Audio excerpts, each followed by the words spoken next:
रमज़ान के महीने में हम में से अक्सर अफराद को सहरी और अफ्तारी के बाद पेट में दर्द, मैदे का भारीपन और खाना हजम ना होने की शिकायत रहती हैं, जिसकी बुनियादी वजह कुछ ऐसी गलतियां और खाने से मुताल्लिक कुछ ऐसी आदत हैं जिन्हें हम रमज़ान में कंट्रोल नहीं कर पाते। अल-रिजल मैगज़ीन में शाया होने वाली एक रिसर्च में उन आदत और कॉमन गलतियों के बारे में बात की गई है, जबकि उनसे छुटकारा कैसे हासिल किया जाए इस हवाले पर भी बात की गई है। सबसे पहले बात कर लेते हैं सहरी की। हमें से अक्सर लोगों को लगता है कि सहरी में ज़्यादा मिकदार में एक ही दफ़ा पानी पीने से शायद हमारा जिस्म पानी स्टोर कर लेगा और आपका रोज़ा अच्छा गुजरेगा, जबकि ऐसा नहीं है। माहिरीन का कहना है कि पानी हमेशा थोड़ी मिकदार में आहिस्ता आहिस्ता करके पिएं। अगर आप एक ही मरतबा ज़्यादा पानी पिएंगे तो आपके गुर्दों को डबल काम करना पड़ेगा, जिसकी वजह से रोज़े में प्यास की शिद्दत भी बढ़ जाएगी। बहुत से लोग अफ्तारी और सहरी में सलाद का इस्तेमाल नहीं करते, जिसकी वजह से उनके जिस्म में वीकनेस हो सकती है। याद रखें कि सलाद के बहुत से फ़वाइद हैं जो विटामिन्स और मादनियात से माला माल होता है, इसीलिए सलाद का इस्तेमाल लाजमी करें और रमज़ान में इसे नज़रअंदाज मत करें।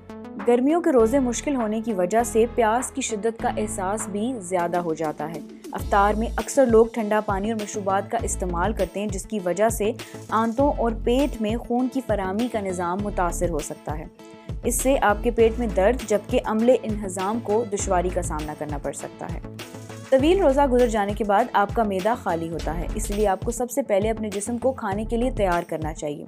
हम में से अक्सर लोग ये गलती करते हैं कि अफ्तारी के वक्त सबसे पहले हैवी फूड्स का इस्तेमाल करते हैं, जिसकी वजह से आपका मैदा खाने को प्रॉपर्ली हजम नहीं कर पाता। इसके लिए आपको सबसे पहले चाहिए कि आप लाइट फूड्स का इस्तेमाल करें, जैसे खजूर वगैरह खाने के बाद आप आहिस्ता आहिस्ता दूसरे फूड्स का इस्तेमाल करें।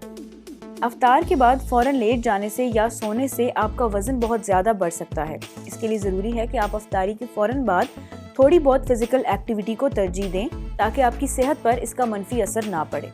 ज़रूरत से ज़्यादा मसाले, नमक और अचार प्यास के एहसास को दुगना कर सकते हैं, इसीलिए कोशिश करें कि अपनी रोज़मर्रा अफ्तारी में मसालों और ऑयली फूड्स का इस्तेमाल कम से कम करें।